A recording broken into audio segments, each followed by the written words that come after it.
물가에 심기운 교회에 오신 것을 환영합니다. 오늘은 이사야 43장 18절부터 19절의 말씀으로 옛것을 놓을 때 새 일이 열린다라는 주제를 가지고 이야기를 나눠보도록 하겠습니다. 어느덧 2025년의 마지막 주말이네요. 지난 한 해를 돌아보면 어떠세요? 어떤 분에게는 정말 잊지 못할 행복한 해였을 수도 있고 또 다른 분에게는 경제적 어려움이나 자녀 문제, 또 건강 문제로 좀 힘들고 다시 떠올리기 싫은 시간이었을 수도 있겠습니다. 네, 오늘 나눌 말씀의 배경이 되는 이스라엘 백성들은 우리보다 훨씬 더 절망적인 상황이었어요. 나라는 망했죠. 성전은 불탔죠. 낯선 바벨론 땅에서 포로로 살고 있었으니까요. 정말 우리에게 미래가 있을까? 이렇게 생각하던 바로 그 절망의 한가운데서 하나님께서 이사야 선지자를 통해 희망의 메시지를 주신 겁니다. 네, 그럼 그 메시지를 한번 자세히 들여다보죠. 먼저 18절 말씀을 보면 너희는 이전 일을 기억하지 말며 옛날 일을 생각하지 말라고 하십니다. 이건 그냥 과거를 다 잊어버려라 이런 뜻일까요? 조금 극단적으로 들리기도 하는데요. 좋은 질문이세요. 여기서 기억하지 말라는 게 정말 기억 상실증에 걸리라는 의미는 아니고요. 뭐랄까, 과거에 얽매이지 말라는 아주 강력한 영적인 선포인 거죠. 여기서 우리가 놓아야 할 과거가 두 가지가 있습니다. 두 가지요? 네, 첫째는 과거의 실패와 상처입니다.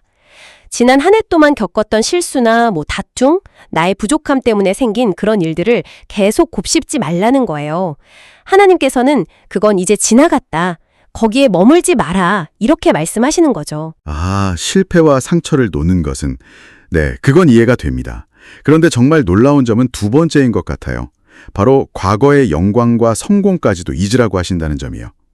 이스라엘 백성에게 이전 일이라는 건 홍해를 가르고 만나를 먹이셨던 그 위대한 출애굽의 역사인데 그 엄청난 기적까지 잊으라니요. 맞아요. 바로 그 지점입니다. 하나님께서 그 영광스러운 과거조차 잊으라고 하시는 이유는요. 이제부터 행하실 새 일이 과거의 그 어떤 기적과도 비교가 안 될 만큼 훨씬 더 놀랍기 때문이거든요. 우리가 과거의 성공에 취해 있으면 바로 지금 우리 앞에서 일하시는 하나님을 볼 수가 없게 되는 거죠. 그거 생각나네요. 그 서커스의 공중군의 고개사 이야기요. 네네. 맞은편에서 오는 새 그네를 잡으려면 지금 잡고 있는 그네가 아무리 안전하게 느껴져도 과감하게 놓아야 하잖아요. 그렇죠. 그걸 놓지 않으면 결국 앞으로 나아가지 못하고 떨어지게 되는 거고요. 딱 맞는 비유입니다. 그렇게 과거를 놓아주면 그럼 어떤 일이 일어나는 걸까요? 19절 말씀이 그 답을 주는 것 같습니다.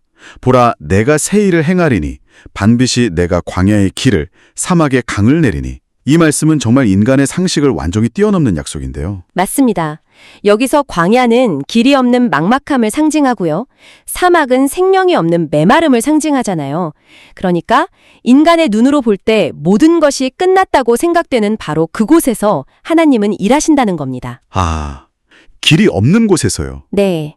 그래서 만약에 다가올 2026년에 경제 전망이 어둡고 우리 앞에 상황이 답답하게 느껴진다면 오히려 기뻐해야 한다는 거죠. 기뻐해야 한다고요? 그때가 바로 하나님이 일하실 최적의 시간이기 때문입니다.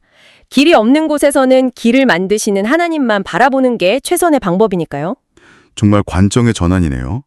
이스라엘 백성들이 홍해 앞에서 바다가 갈라질 줄 상상이나 했겠습니까? 그렇죠. 또 여리고성 앞에서 소리만 질렀는데 성이 무너질 줄 어떻게 알았겠어요. 하나님의 새 일은 언제나 우리의 예상을 뛰어넘는 방식으로 찾아오는군요. 맞습니다. 근데 19절을 다시 보니까 더 놀라운 부분이 있어요. 하나님께서 언젠가 해줄게 이게 아니라 이제 나타낼 것이라고 말씀하시네요. 영어 성령을 보면 Now, it springs up. 그러니까 지금 싹이 트고 있다. 이렇게 되어 있더라고요. 바로 그 점이 핵심입니다. 하나님의 새 일은 미래의 어떤 막연한 약속이 아니에요. 바로 지금 시작되고 있다는 선포인 거죠. 추운 겨울에 얼어붙은 땅을 보면 다 죽은 것처럼 보이잖아요. 네, 그렇죠. 하지만 농부는 알죠. 그 흙 밑에서 이미 씨앗이 터지고 뿌리가 뻗고 있다는 것을요. 우리 눈에 당장 변화가 보이지 않을 수는 있겠네요. 그럼요. 여전히 경제는 어렵고 문제는 그대로인 것처럼 보일 수 있습니다.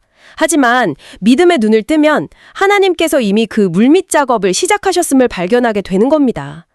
우리가 할 일은 염려가 아니라 하나님의 일하심을 발견하는 것이죠. 다시 그 공중군의 이야기를 돌아가 보면 그네를 놓는 순간 호공에 붕 뜬 상태에서는 아무것도 할 수 없다고 하더라고요. 네네. 오직 반대편에서 나를 잡아줄 그 캐쳐를 믿고 팔을 뻗는 것뿐이라고요. 2026년이라는 새해는 우리가 만드는 게 아니라 어쩌면 이미 하나님께서 시작하신 새 일에 우리가 믿음으로 올라타는 것이겠군요.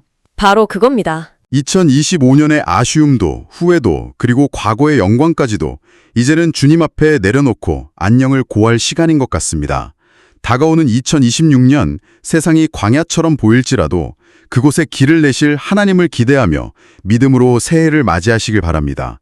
다음 시간에 말씀을 가지고 다시 찾아뵙겠습니다. 주 안에서 평안하세요.